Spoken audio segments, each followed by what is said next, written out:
Welcome to By the Way with Beth and Stacey. I am Beth Cooper. I'm Stacey Earlywine, and finally we got a sunny day. Yes. Yeah, Ooh, it was a totally different morning for me. Has it been like so rainy? I mean, it's always rainy in the spring, but it's been crazy. It's like not even hardly stopped. It's just like it went on and on and on and on. You know, well, the other day I took my little dog Vixen outside, and we have like one of them little spot thing, cameras that come on. Or like a light, motion activated light. Motion activated light.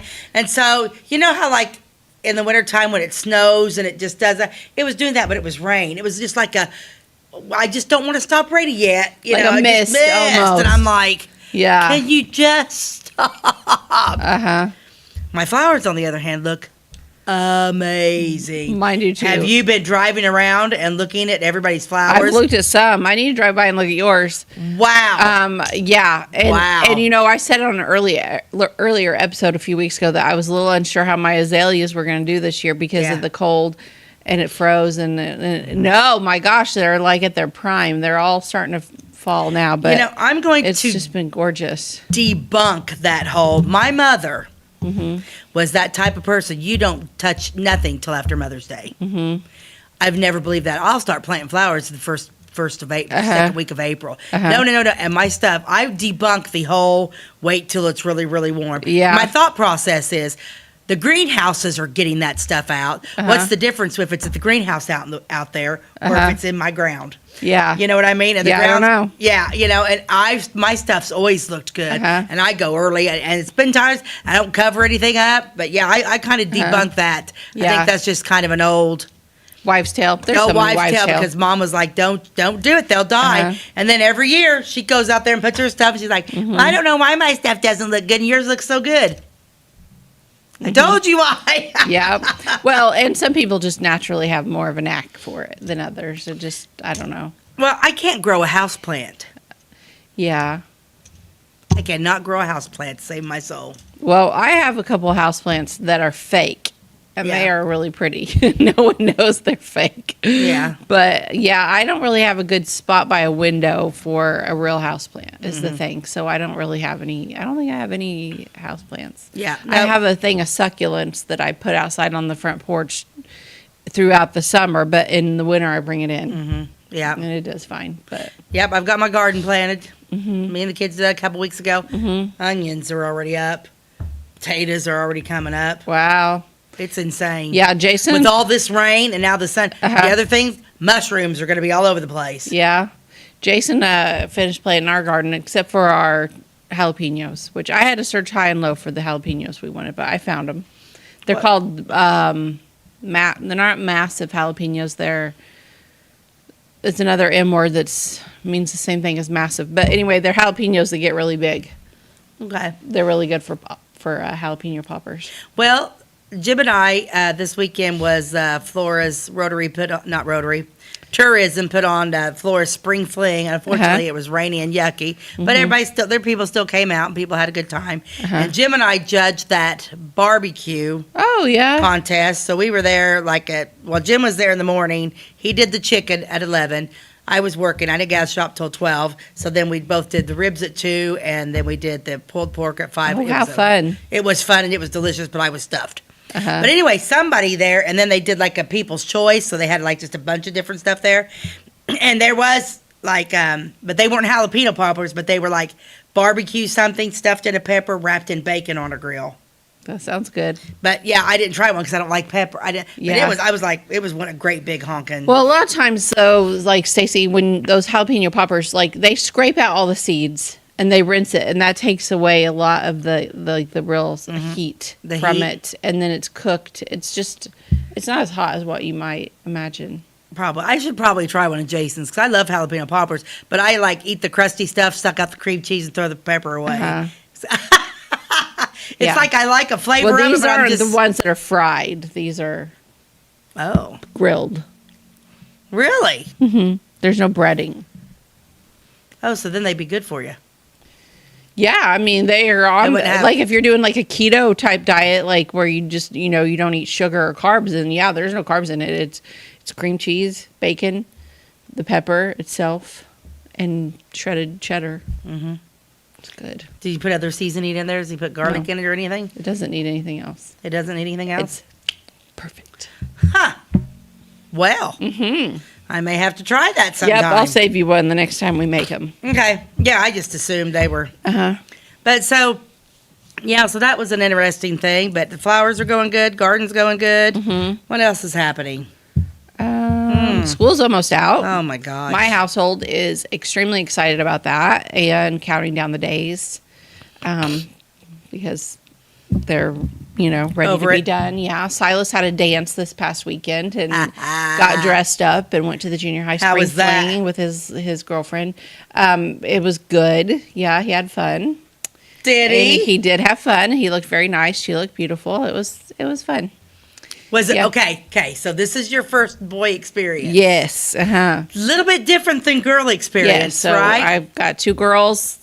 Getting them ready for a dance was could be an entire afternoon thing. It really was. They weren't the kind of people that were like all day, but it definitely was like afternoon. Like, you got to do the hair, you got to do the makeup, you got to get the dress, you got to do all the things. Nails have to be done. With him, we were supposed to meet at the depot at 5 o'clock for pictures. It was 20 till 5, and he came out of his bedroom still dressed in his regular clothes. And his sister, the one that is 16, she's like, don't you have to be there in like 20 minutes? He's like, yeah. And she's like, oh, okay. Like, so are you getting ready to get ready? And he's like, well, I took a shower a couple hours ago, and I'm just waiting until a little closer. I'm changing my clothes. Yeah, a little closer than 20 minutes. and sure enough, like, I mean, he had showered earlier, just a few hours earlier, so he just waited. He changed his clothes in like 5 minutes. His hair like naturally stays in the same shape anyway, but he did like comb it a little bit, and it was like, all right, I'm good. Okay, Like, let's go. I know, but I'm I'm telling like, you. did you brush your teeth? He's like, yeah, I did that too. I'm like, okay, well then let's go. Yeah, it's a totally different ball game. Totally different ball game. It took me longer to get ready to go to the depot drop him off? to get the pictures that it took him to get ready, and he was the one going to the dance because I had been sewing and messing around all day, so I had on like sweatpants, and so I'm like, oh gosh, I'm gonna be at the depot with a bunch of people. I need to like put At on least jeans, put on clothes. put it on jeans. And then like he was waiting on me to be done. Yeah, that was So- always the greatest thing, like with dance days. Yeah, with boys, because I always did hair. I gave that up about 5 Yeah. years ago, and doing dance hair and stuff and wedding hair, and but oh yeah, it's like I would never. If I had daughters, I would have never had time to do it. It's like I don't know when you're gonna, do that, but yeah, I just had boys that got to take a shower, brush your teeth, get dressed. I will say I think girls are easier to raise overall. They're easier than boys, but I think dance days, boys are definitely easier. I never raised girls, but if I had 15 kids, I'd want all boys. Yeah, that's just because that's what you know. That's what I know. That's what I know. Oh, but girls are good too. So Well, anyway, granddaughters are good. yeah, it was a Granddaughters are good. it was a fun week. It was a fun weekend. So yeah. Yeah. My sister Linda, she raised a girl and a boy, and she's got 2 granddaughters, and Linda agrees with me. She's like, if I had 15 kids, I'd want all boys. Our boys were easy. I mean, they were just. I think that there are just some people that are. God was like, there's no way you're going to be able to raise a girl. I don't like all that frilly stuff. Yeah. They're like, well, I don't know. You get what you get, but yeah, that's too funny. So yeah, so that was fun. So did you like chaperone or anything? Oh heavens, no! I'm not that kind of mom. Like, don't ever ask me to chaperone anything. Like, my nightmare would be somebody asking me to chaperone a field trip. Oh really? You don't do any field trips? Shoot me now. No. Really? Nope. I did a couple just because, like, I think it was Malia, like, begged me to do that. Well, see, you don't like other people's kids. Shh. That's what. Oh, I've chaperoned everything. Uh-huh. Oh man, I had a ball. I never did chaperone a dance. I never did chaperone a dance, but I love to embarrass my boys. Right? I know everybody's shocked by that. But anyway, so I chaperoned everything they did: the Holiday World, the zoo, City Museum, and I always had the boys, all the their friends and stuff. I chaperoned them. Yeah, I always loved it, but I will never forget one junior high dance with Mac. And I didn't. He was like, they were like, you're not chaperoning the dance. No, you're not chaperoning the dance. We don't trust you. You probably dance and be stupid. You probably would and dance. I'm like, all right, whatever. I won't chaperone the dance. And so then anyway, so I'm like, well, I won't chaperone, but nobody's gonna stop me from stopping by. So with Mac. Mac and Connor are two different boys, right? So I go in there and I sneak in there and I'm watching. And he's on the dance floor and he's dancing with the girl. You know how they are in junior high. He's dancing with the girl and I can't remember. It might have been Jenny Rudy. Somebody was like, "Hey, Mac's over there." I'm like, "Oh, I see him." I said, "I'm going to go out there and I'm going to tap and see if I can start dancing." Cut in. So I walked over there and I tapped and I said, "May I step in?" And he was like, "Oh my God. I'm like, you're so embarrassing. Go away, So I just laughing, and he was like, "I knew you'd pull something." Oh, that's funny. So then let's fast forward to 3 years. Connor's school dance. Who's a mama's boy? Who's a mama's boy? He loves his mama. He loves his mom. Did the same thing. Of course, Connor was like, "I don't care if chaperone mom, bring dad. I don't care, But I didn't. I'm like, "No, you just do your thing, So anyway, so Connor's in there, and he was dancing with that. I think it was Lexi Oral. I think Lexi was Connor. I think it was Lexi Oral. And anyway, Lexi would have Hensley back in the day, I think. Anyway, so they're in there, just say they're doing the same thing. How they little boys and girls dance, and so it was Jenny Rudy that time. And then, so I walked, I think they're 6th grade. And so I walked over there and I tapped. And I was like, "Excuse me, may I cut in?" He's like, "Sure." He pushes her away. He's like, "Hey, Mom."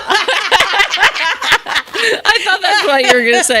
Yeah. He's like, "See you, Lexi." I can totally see Connor doing that. That's so funny. Yeah, Mac was mortified. And Connor's like, "Yeah, get out of here." And he did. He was like, "Yeah. See ya." Hi, Mom. That's just the difference of the two boys. Yes, They're so fun. But yeah, I always liked chaperone and everything. I always thought it was a lot of fun. Well, that's good. So what trips would be coming up? Are they done? This close to, because normally, what is the day? I don't even know what day it is. Right now, we're filming this on May the 6th, and the last day of school isn't until the 28th. Boy, that seems a long way away. I know. That's what my kids said. Yeah, the seniors are done this week, and they graduate this weekend. Because the rest of everybody has to go. I used to think that the seniors would graduate one weekend, and then, gosh, was it just a week later everybody else was out? But man, they're going almost 2.5 weeks, right? Mm-hmm. Yeah. Yeah. It's because of all the snow this year. Yeah. Which I don't regret, by the way. Yeah. Snow days are fun. Yeah, snow days are fun. It was worth it, in my opinion. Oh, it is. I'm not a teacher. The teachers that are watching this are like, it was not worth it. They're ready to be done, I'm sure. Yeah, I get it. But yeah, that's kind of fun. Yeah. Yeah, so do you have an ad for us today? I do. I pulled one up here. Yeah, that's the one I wanted. Look at this. Do you remember these candies? Nope. No. I loved these candies. You can taste the fruit. Roundtree's Fruit Gems, long-lasting, soothe, and refresh. These were the greatest tasting candies. They're from the 50s. It says gum. Huh? It says... Yeah. Okay, so what it did... And they're like gummy bears? Well, no. It actually, so it had a little bit of a... It was hard. So you put it in your mouth, and it was almost... But then once you start chewing it, it chewed into bubble. It was gum. Oh. But when you put it in, it kind of had that hard... Like if you were to take it, go like this... It'd go you'd hear it tap. Okay, so it was almost like gum in the center and the outside was like hard candy. Yes. So if you ever go to Branson and you're in that original dollar store, they carry that stuff. If you go anywhere where they carry old fashioned, get that because it's just the fun because the texture of it's cool because they're just those little beaded things. Yeah, I see that. And like I said, you're putting it in there, you're like, oh wow, this is good. Then you this hard candy. It's almost like an M&M. Like that starts coming off, and then you start chewing. Then you got bubble gum. It's like 2 candies in one. Nice. It's like I got. I had never heard of it. She's cute though. I like her polka dots. She is super cute. Yeah, that is the greatest. Oh, I saw that ad and I'm like, oh man. Do you ever think about candy that you had back in the day? Yeah. And so there's all these different flavors. So the orange was orange flavor and the red was cherry. Yeah, so you had all those different fruits. Yeah, I thought that was, I loved that ad. I thought that was cool. And Yeah, brought me back. You know, I'd like, because I love going into those old-fashioned candy stores. There's one like that in Hannibal, Missouri. Yes. I still haven't found, there's a candy that, okay, so I'm going to go ahead and go on a chase a rabbit here. On Flora Avenue on the south side of Building C, it would be the southwest corner, that big 2-story building that's just kind of square, that's gray right across from there. Yeah. That, back when I was little, there was an apartment upstairs, it was a laundromat, and they sold candy. Oh, really? Okay, it was all those little stores like had laundromats and sold candy in them. It's kind of weird. There's tons of buildings down there, and it was about this long, and it was thin.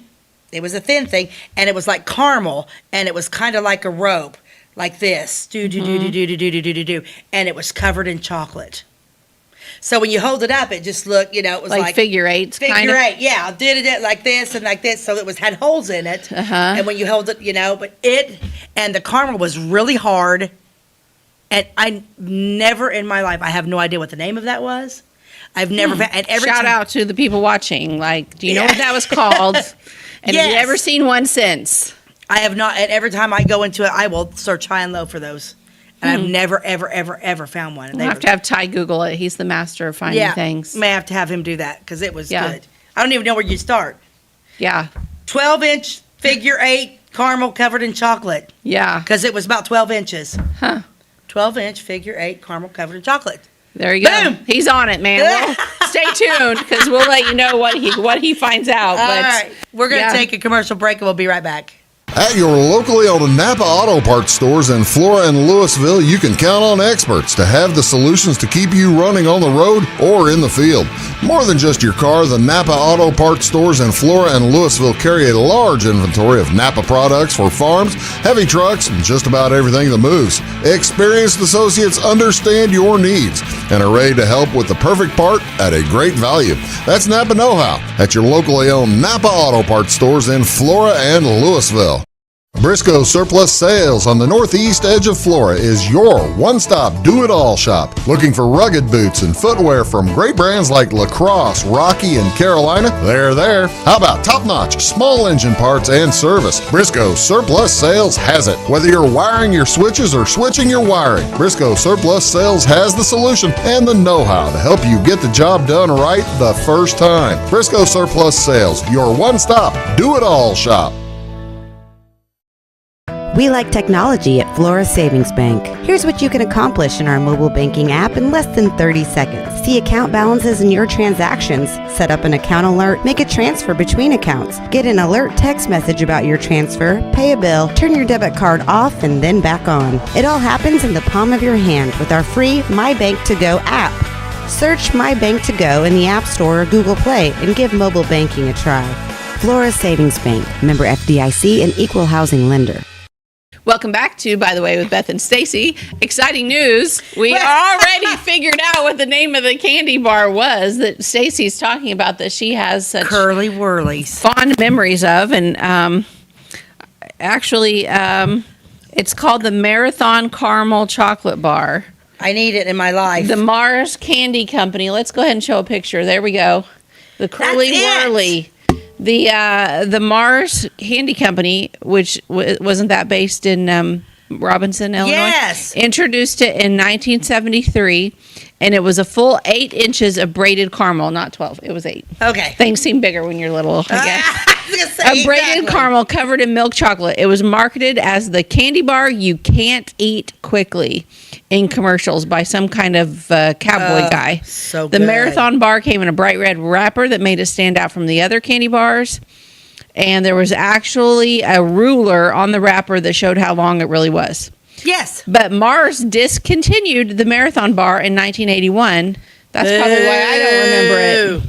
To the dismay of many Marathon bar lovers and, but to the delight of Marathon addicts, the Cadbury Candy Company, one of the largest candy makers in the world, by the way, has invented the Curly Whirly bar resembling the Marathon bar. The Curly Whirly bar is a perfect replacement for the original classic. Curly Whirlies are imported from the UK and are the same size as the original Marathon bars. Only 115 calories per serving. There you go. How many servings are there? 50? I don't know. But that is what today's looks like, the Curly Whirly. But back in the day, it was called the Marathon bar, and it was in a red wrapper with a ruler. Yes. Tygo, there it is. That's what the old... That's it. I love you so much, and it was 15 cents. So anybody wanting to get Stacey a gift or a Christmas present, I believe you might have to order these from overseas. So you might want to... At your locally owned Napa... For Stacey, get her a Curly Whirly. Yeah. Santa baby, slip a curly whirly on the tree for me. I like it. Oh my gosh, that just made my day. Yeah, because I said Ty could find anything. You guys don't understand how much my brain doesn't shut down. I've been pondering my curly whirly since 1981. What happened to my I was marathon wondering bar? why I didn't remember it, but now I know. 1981. Yeah, I would have only been 3 when it was discontinued. And it only been 3. Only 3. I would have been 14. Oh gosh. $5, you can get a box of 48 of them. What? $45, you can get a whole box of 48 Curly Whirlies. From where? This company. This bulk company. Send me a screenshot. I will introduce Jack and JoJo to Curly Whirlies. Mm-hmm. Okay, so kind of been a few episodes ago, I did a story on that young lady who was murdered down in Wayne County. Uh-huh. So I started looking through some Wayne County stories. So there's a lot of stuff. So I'm going to start maybe venturing out and do a little bit of Wayne County. We do have viewers. Wabash is down in Wayne County. Oh, yeah. Mm-hmm. So, absolutely. Going to venture out a little bit. And I'm thinking, well, you know what? We did a story on Henry Clay. You know, we know Macaulay, was the first person that came to Clay County and named after Henry Clay, blah, blah, blah, blah. So I'm like, why did Wayne County get its name? Mm-hmm. So I start diving into it. Bruce Wayne? Nope. Not Bruce Wayne. Nope. Bummer. The reason why it's named, well, first of all, Wayne County was not founded by one single person. It was formed by the Illinois General Assembly on March 26, 1819. Why? It was actually portions of Edwards County. Oh. Yeah, not one person founded it, but Wayne County was, since it was like the General Assembly, it was 1819, it was founded by a man named General Mad Anthony Wayne, and he was a Revolutionary War soldier. Mad? They called him Mad, and I'm going to get into that because, he was crazy. When I end this story, the story ends on something that it's just a good. I went down a rabbit hole with this dude all over the place. Oh my goodness. Yeah, no, it was really, really interesting. It says Wayne County, Illinois, was named after Anthony Wayne, a general during the American Revolution. He was known for his courage and valor, earning him the nickname Mad Anthony Wayne. Wayne was a key figure in the Revolutionary War, serving as a major general under George Washington.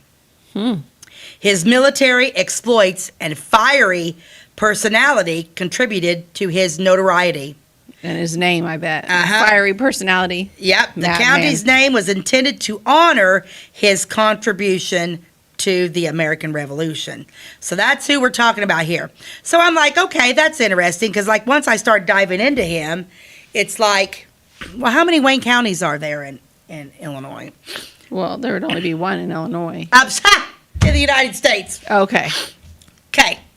In the United States, there are, anybody take a guess? Did you look at my paper? Oh, I know, I couldn't see it. How many Wayne counties do you think there are in Illinois? The United States? 10. 10? 7? We'll do 4.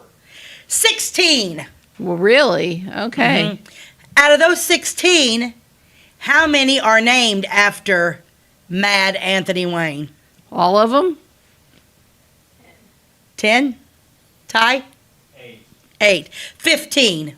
Oh, wow. Okay. 15 Wayne counties in the United States of America are all named after Mad Anthony Wayne. Only one is named after John Wayne. Oh. And that is, what state do you think would name their Wayne County after him? Texas. No, Utah. Oh. Utah. Okay. Yeah, but like I didn't go through a bunch of it, like Illinois, Indiana, Kansas, Michigan, Nebraska, Jersey, New York, Pennsylvania. A lot of the East Coast, because that's where he basically was at all the time. Okay. But yeah, so yeah, long story short, yeah, so 16 out of those 15 were. Okay. Wow. Yeah, it's crazy. Okay, so let me go back to my pictures, because how I did this, I was like reading something, then I'd Google something else, and I'd look up something else, and I'd go this way, go this way. So my notes are like, then I'd add to this and add to that. It was just like, he was so fascinating. Okay. Well, I can't wait to hear more. He was so fascinating. Let's see a picture of him. Let's see a picture of him here. Show the picture of him where he looks the youngest. Probably where he's in the yellow. Not that one. Scroll over to that one. This is who we're talking about. This is General Mad Anthony Wayne. Okay. Okay, he is your typical Revolutionary War, friends with George Washington, Ben Franklin. I'm going to get into all that a little bit later. But yeah, so this is the guy we're talking about. This guy was a little bit on the crazy side. But yeah, he fought in so many battles. And the thing about him, he lost a bunch of them. Oh. I mean, there was a lot. I mean, he didn't. When I was reading this, I automatically think, like when it comes to us Americans or whatever, it's like you think that any time that we fight a war, we just win everything. Mm-hmm. We win it and we won it. We win it. So many defeats during the Revolutionary War that I didn't even know about. Little battles all over the place. He actually became a hero, and in many aspects, but he was not loved by everybody, that's for sure. Let me read this. General Anthony Wayne was a hero of the American Revolution. He was a contemporary of Franklin and Washington. He knew them both well. His public life spanned scarcely 20 years. Yet in those 20 years, he distinguished himself time and time again, became such a hero that after his death, many counties were named. Many memories and memorabilias and state parks were named after Wayne. I dove into that too. State parks, roads, everything's named after this dude. And we just didn't know it. I mean, I didn't know it. I had no idea. Okay. Sounds like a pretty important guy. He really was, yeah. He was a notable military officer in the Revolutionary War, and he was also campaigned during Washington's presidential administration. So this guy Washington. for Washington. So Okay. this guy was like in it to win it. Okay. He was aggressive, a born leader. He led battles, giving him the name Mad Anthony, known for his fiery temper. Anthony was born in Pennsylvania, January 1st. He's a New Year's baby. New Year's baby. 1745. His father was a soldier in the French and Indian War. He was very well schooled. He must have been born into privilege because he was very well schooled. He actually had an uncle. His first upbringing, his uncle owned a private school in Pennsylvania. Okay. And it was literally called Pennsylvania Private School. So he was Original. Right? Why not? So that was his uncle. And then he actually studied the rest of his time at the Philadelphia Academy. Okay. Yeah, I'd say he was born into money. I would say he was definitely born into privilege. He became a surveyor and a tanner. I'm not really sure when I think of what a tanner is, I think of rawhide or something. But Yeah. it's not, yeah. But I'm No, not I bet sure. that's what it was. It might have been, yeah. He probably tanned meat or tanned furs and stuff. Could have been. Yeah. And then, so he's the surveyor, and then he catches the eye of Ben Franklin.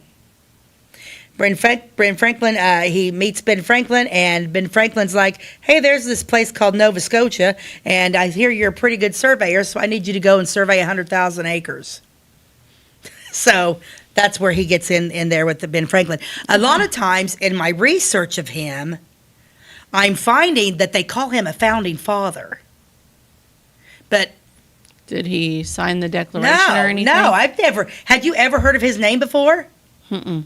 Me neither, but they keep saying founding father. I don't know. Well, there's a whole group of them. There is a whole group of and not them. everybody was selected to sign the Declaration. I mean, he was probably right in there with all of them. Yeah, he could have been. But I'd say he was if he was a general under Washington. Yeah, he was a general. He worked his way all the way up, yeah.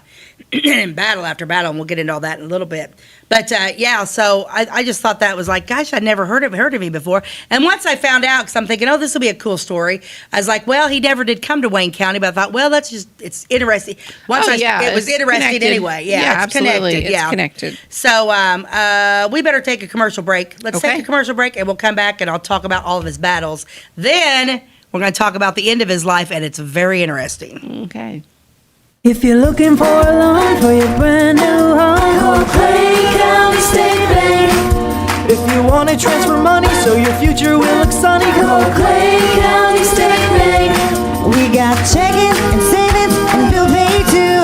An online bank, just ask our crew. For all your banking needs, we think you will agree. Clay County State Bank is the place you need to be. Clay County State Bank. Tomorrow.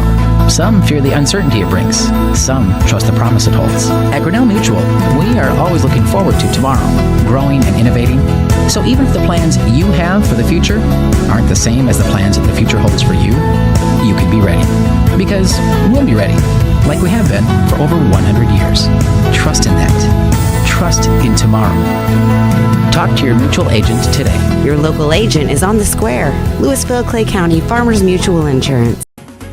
At Clay City Banking Company, we're all on the same team, regardless of zip code. At home, work, school, or across the country, you can be part of our team with our cutting-edge mobile banking products. From your hand, you can check balances, transfer money, make deposits, and pay bills. Looking for a loan? We've got you covered with our mortgage, agriculture, commercial, and consumer loans. Join our team today. Clay City, Flora, Louisville, and Fairfield Banking Companies. We're the hometown banks, member FDIC, and equal housing lender. Welcome back to, by the way, Beth and Stacey. I'm Beth Cooper. I'm Stacey Earlywine, and I'm talking about whom Wayne County, Illinois was named after, and it was a general in the Revolutionary War, very prominent guy, did have some few skeletons in his closet, and that's who Wayne County was named after. Mad Anthony Wayne. Mad Anthony. Mad Anthony. So now he's working for Ben Franklin, and he is a surveyor, and he's in Nova Scotia, surveying 100,000 acres. He was married to a woman named Mary Penrose. He was married to her in 1763. They had 2 children together, Izzy and Margaretta. Okay? But They died. nope, they lived. But Mad Anthony was a scoundrel. He was an adulterer. He was a known adulterer. I think a lot of those founding fathers were a little bit like that. And this is from what I've heard. Yeah, like I said, he was a known adulterer, and he cheated on his wife all the time, and he was never home. She basically raised the children on her own, because he's out fighting the Revolutionary War, But he did cheat, which actually led to their estrangement, but never a divorce, because I don't even think he would have got. I mean, it is what it is. But they said he was an avid reader and could. This is interesting. He could quote Shakespeare, which when you think of somebody as an avid reader, you think of them quoting Shakespeare, right? And Caesar. I've never really heard of anybody quoting Caesar. Yeah. So interesting. Okay. So yeah, and I don't know if I mentioned he was born in 1745. Yeah. So he gets married at 18. Yeah, but they did say that he had numerous affairs. Not good, Mad Anthony. Mad Anthony. Yeah, and he wasn't one of those that would sit back and, I mean, he was tough. I did find a thing where during the Revolutionary War, he believed in slavery. He did believe in slavery, but then it did say that he came around. In what state was he from? Pennsylvania. Okay. Yeah. Okay, Revolutionary War. Okay. 1775. Of course, we're opposing the British. People know about the Revolutionary War. He was accused of being radical against the British. He was one of those people. He focused on maneuver warfare, and he was strictly disciplined. Okay. Yeah. This is the one thing is that one of his first battles was the Battle of Tres Rivières on June 8th, 1776. 1776. Here we go. This was a battle. This is an interesting battle. Okay, so this is his Continental Army was unsuccessful in the invasion of Canada. He was sent to aid Benedict Arnold, and that it was called the Battle of Tres Rivières. Okay, the British Army was actually working underneath the Quebec governor. Okay, so what's happening is like you got the United States. We're in our Revolutionary War. The British are now trying to be friends with Canada, and America's like, nope, we want to remove all British rule from Canada. We're not going to have you sitting on top of us. Okay, so this is kind of an interesting story. So then what they do is they hook up with a local farmer. Okay, so they find a local farmer in that area who, by the way, was not working with them, was kind of like a spy. Okay, so they hook up with this local farmer who led the troops into a swamp. Got to cross this river, right? So we're crossing this river. So the farmer leads them into the swamp. They're all in there. Next thing you know, they're surrounded, and the British and the Canadians, pow, pow, pow, wipe a lot of them out. So this, and the general was not one to stand back and watch. He was in there. That farmer was a traitor. Yeah, several were killed, several were captured, and some retreated. So it was just kind of like, and we lost Wayne that battle. was right there in the middle. And Wayne was right there in the middle of it. But he didn't get killed. Yeah, no, he did not get killed, but we lost that battle. So we lost the Battle of Tres Rivières, June 8th. But so then he was even with Benedict Arnold. Not good. No. I never really studied Benedict Arnold. Yeah. I'd like to, maybe. Yeah. Okay. Let's talk about the Battle of Brandywine. The Continental Army. Continental Army versus the British. 9/11, 1777. This is one of the biggest battles. More troops fought here than any other battle in the Revolutionary War, the Battle of Brandywine. It was the second longest single-day battle of war, lasting 11 hours. Can you imagine fighting just 11 hours straight? From what I was reading about it was just like bullets. I mean, sounds exhausting. It does sound exhausting. It was the second longest single-day battle of war, lasting 11 hours. This was in Pennsylvania, and it was actually off near the Christina River. At this point, the British Army was 2 sizes bigger than the Continental Army. So right now where we're at, the British Army, because I think that Mr. Anthony was just like, gonna take him, go, because like I said, he was just a go get in there. And he got a lot of men killed, and it seems like after every battle, they were bringing him in, go, dude, what went wrong? Look at all these, because I think he was a action, think about it later kind of guy. Sounds like it. Warfare, maneuver and discipline over just stop and think for a minute. Yeah. So this is of course, the Continental Army did not scout well. They didn't look at what the area where they were going to be in. And they were basically ambushed in the middle of the night. Okay. So what happened on this one? They're fighting all day. It's long. Everybody's exhausted. From what I understand here, the reason why they didn't scout well is they're in a hilly area. So like our guys, if you ever want to, even I know that, like, if you want high ground's always better than low ground. You always want to be high ground, right? But they're in the low ground, and there's mountains and stuff like this. Well, the British Army's like all over the place up here, and he leads them right at the bottom of the canyon. So basically they were surrounded again and they were ambushed. They actually called it a massacre. Yeah. I mean, that just seems like maybe not a lot of common sense. Yeah. There wasn't much. Yeah. So in the middle of the night, they were ambushed and they called it a massacre. So they lost the Battle of Brandywine. The problem with this was it left Philadelphia very vulnerable. The British actually had control. 2 weeks later, the British actually had control of Philadelphia. Oh, my. Until September 26th. Wait a minute, I'm sorry, on September 26th, falling under British control. So 2 weeks after this battle, the British take control over Philadelphia, and they actually have control over that until 9 months later on June 1778, and probably I didn't go in there because I was already exhausted after reading this guy, until June of 1778, and then we apparently go in and wipe them out. We know how the story ends. Right, we know how the story ends. But I didn't realize they had control of Philadelphia for that long. They did. Yeah, they sure did. Yeah. Okay, so I've told you about his defeats. He did have a couple victories. Okay. His first victory at Stony Point in New York. Okay, so now we're fighting in New York. They did capture 100 British. I'm sorry.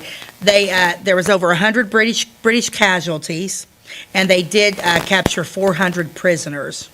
Now, I can't even imagine what back in the Revolutionary War, I've never studied it that much, what they did with those prisoners, what a prisoner of war camp would have been back in the 1700s. I don't know. Probably not fun. All I really know about that is from reading Outlander. Well, yeah, me too. I don't know how. Yeah. She does a pretty good job in the books of being, historically correct on things. She does do a good job. I don't know. Yeah.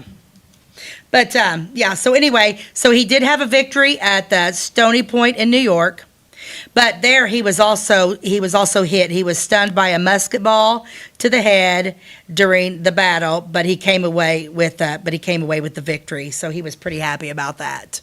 Okay. We're going to take another commercial break, and then I'm going to come back and finish the story on him. Okay, we'll be right back. Do you bowl like this? That's great. Do you bowl like this? That's great too. That's because whether you're a pro or you just want to have a lot of fun, at Pegel's Silver Dollar Lanes, we have a lane for you. We have galaxy bowling, gaming for kids and adults, Joe's Pizza, a full bar, darts, pool, and fresh and clean bowling shoes. Boy, does that smell nice. So come on down to Pegel Silver Dollar Lanes in Effingham, where we have a lane for you. My name is Robin Stanford. I own Stanford Marketing. It's a promotional products business along with an embroidery business. And we do custom hats, t-shirts, anything, you name it, we can make it. People like that we do stuff in-house and we can actually make things here and that we're not contracting the work out to other places. We never say no. We always try to find a way to do it. If anybody can do it, we can do it. We are hardworking women, that is for sure. Come to Stanford Marketing in Flora for all your custom and promotional needs. Give me our lumber. Doors, paint, windows, electrical, plumbing, and much more. Oh yeah, give me all your guns too. John Lucas. What? You better be dreaming about all the stuff we sell here at Zink Building Center. Oh, I would. Zink Building Center in Louisville on Route 45. It's a cool place. Welcome back to By the Way with Beth and Stacey. I'm Beth Cooper. I'm Stacey Earlywine. I'm finishing up the story of General Matt Anthony Wayne, for whom Wayne County is named after, along with 14 other counties. I guess you'd say there's only one other county named after John Wayne, which my dad would have preferred John Wayne. My dad thought John Wayne was the greatest person ever lived. Yeah, he was a great guy. I love John Wayne. So we're talking about the battles that he lost, because he was a react first, think later kind of guy. But one of his most important contributions was the campaign against the American Indians in the Northwest Territory in the 1790s. He had a victory at the Battle of the Fallen Timbers. What this is, this resulted in the Treaty of Greenville, fulfilling Washington's policies, ending American Indian resistance to white settlement. Okay, so we have this battle now. Now we've got the Revolutionary War is taken care of, and now we're doing our I don't know what you want to call it, the Indian Wars, I guess you're talking about. But anyway, so now we're starting to declare land, that type of thing. So Washington's like, we got a problem up in this area, go take care of the Indians, apparently. The Indian resistance. I don't know, it's kind of like, I know Indians are no different than any other person. Indians killed other Indians for territory, land, whatever, things too. But boy, when you read some of this stuff, it's just like, oh man. Yeah, it's a bad deal. It is a bad deal. So anyway, this, the Treaty of Greenville fulfilled Washington's policies. And what do you think what state do you think came out of the Treaty of Greenville? I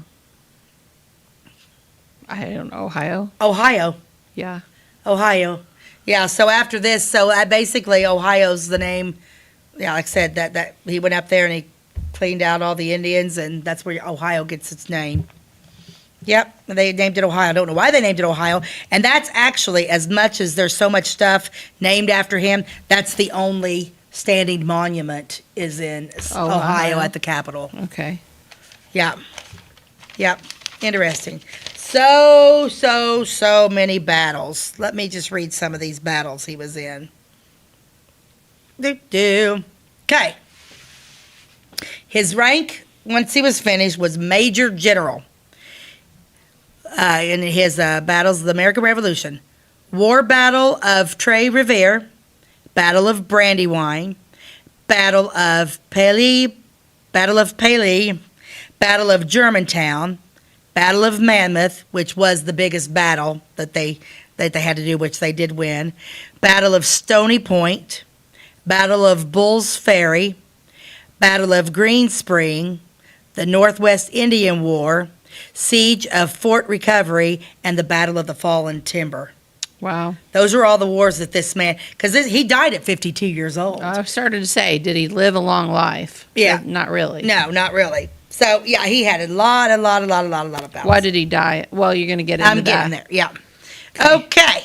So, he's done, he's fought, he's done all these battles. Eventually, he went to Georgia. Okay. He moved to Georgia, where he became a farmer and was elected to Congress. Okay. Okay? This is probably my favorite part. He died on December 15th, 1796, 52 years old. He died from complications from gout. Okay. Okay? Maybe not. Was it murder? There were other suspicions that James Wilkinson, second man in command, because so there's the motive. Wayne retires. He's in Georgia. He's a farmer. And Washington, the founding fathers, like, buddy, we're fixing to go back at it. You need to come back out here. So he leaves the farm, travels back to Pennsylvania, because they're like this, and then the next thing you know, he's got gout and he dies. A lot of people thinks that James Wilkinson was the guy that was second. He was going to be taking Wayne's position after he retired, but then he came back, and then they think that he poisoned him. Yeah, they think that he poisoned him. Can we exhume him and solve this cold case, please? We cannot. Okay. And I'm going to tell you why. Okay. He was buried at Fort Presque Isle in Erie, Pennsylvania. Remember those two kids that I talked about? Isaac and Margaretta? Yeah. Okay.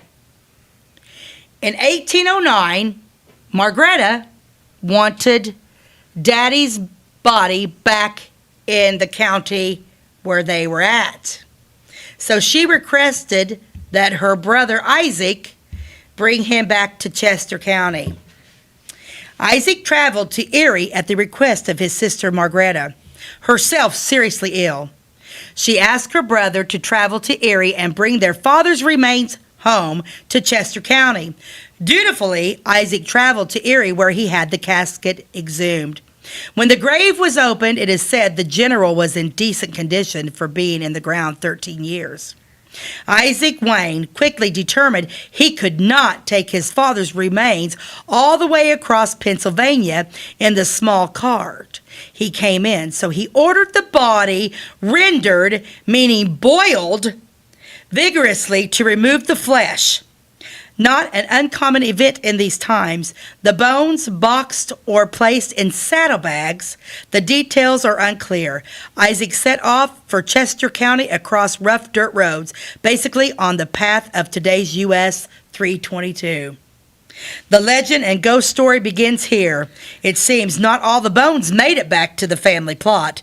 The legend is that on January 1st, Wayne's birthday, his ghost can be seen riding his horse, Nancy, between Erie and Chester County, looking for his missing bones.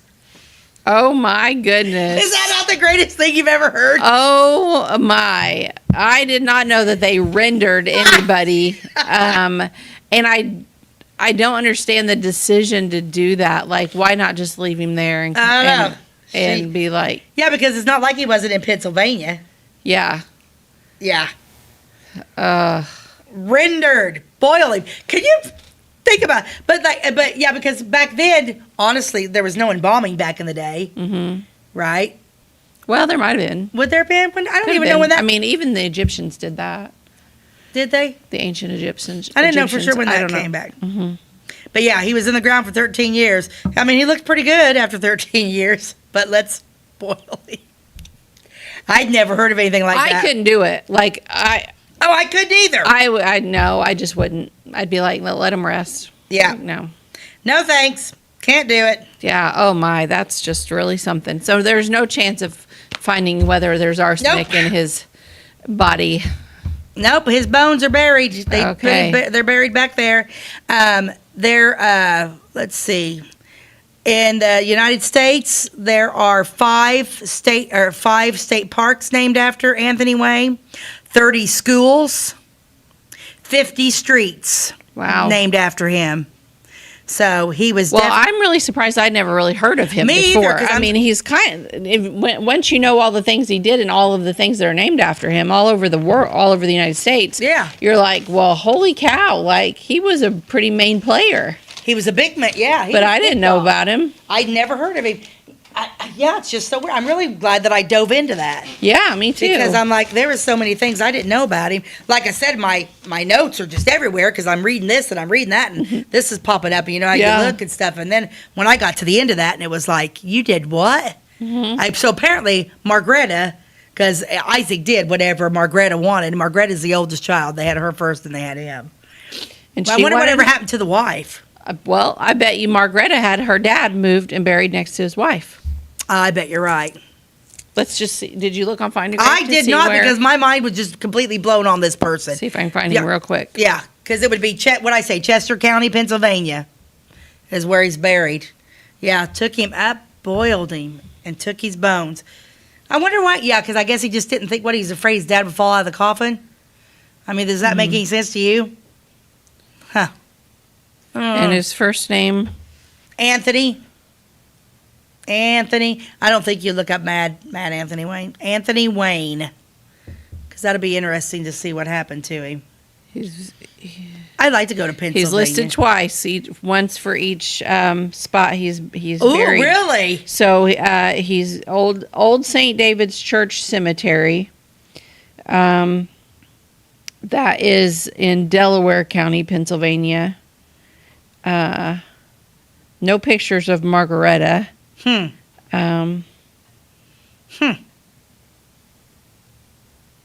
What I say his wife's name was?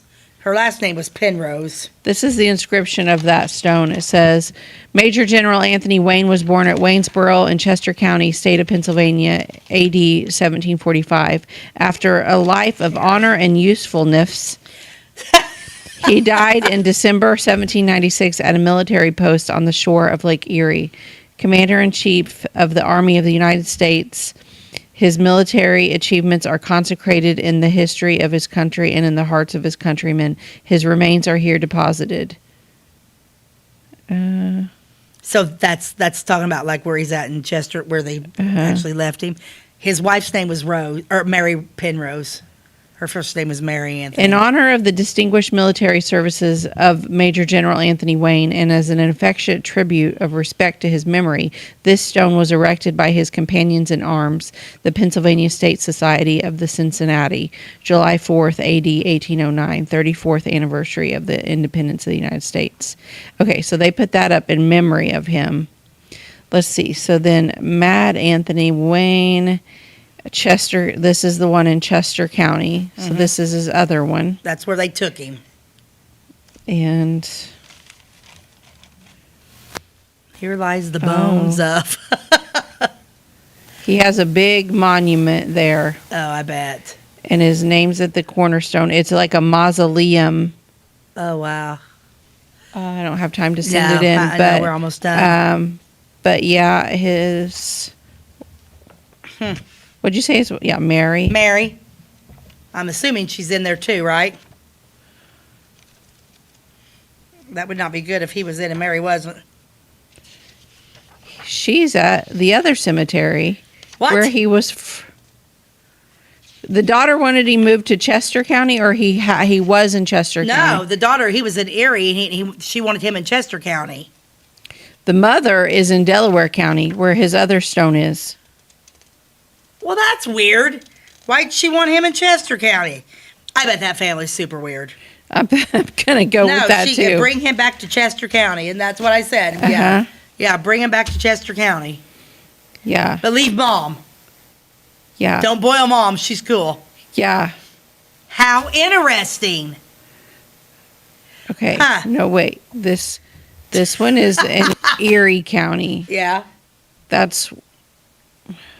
It gets a little confusing, doesn't it? Mm-hmm. Yeah, you have to decipher it all out weird. Well, I'm going to go ahead. Yeah, you keep going ahead, because I don't understand, but I don't think that they're buried together. The mom and the dad. Well, maybe they were kind of divorced. They were kind of divorced, yeah. Okay, so here we're going to end on our... let's end with something funny. Here's your sign. Okay. Last December, I came home from Christmas shopping with 3 bags of presents. My wife took one look at me and asked, "Did you buy anything?" I said, "Nope, I stole all this stuff and had it gift wrapped." That's a good one. Oh, here's another one. A guy walked off a plane with a lei around his neck. A lady waiting in line got on the plane and asked, "Have you guys been to Hawaii?" "No," he said. We just flew through a garden. That one's really good. I like that one. That's a good one. That one takes the cake. That might be my favorite. I got to do one more. Okay. I was at the zoo with my family and a woman asked me, "Is that a baby monkey?" I said, "No, we just haven't shaved our son yet." Poor kid. Oh, gosh. Too funny. As always, you can catch us on Wabash Channel 100 Catch TV Monday through Friday at 11 a.m. and then again at 3 p.m. Our new episodes air on Thursdays and Fridays each week, and our new episodes are added to our YouTube channel on Mondays. You can find us on YouTube. Just type in Beth and Stacey, click on our picture, our page will come up, and all of our videos are there. So that pretty much wraps it up for today, but thank you for joining us, and we will see you next time. God bless you and have a great day.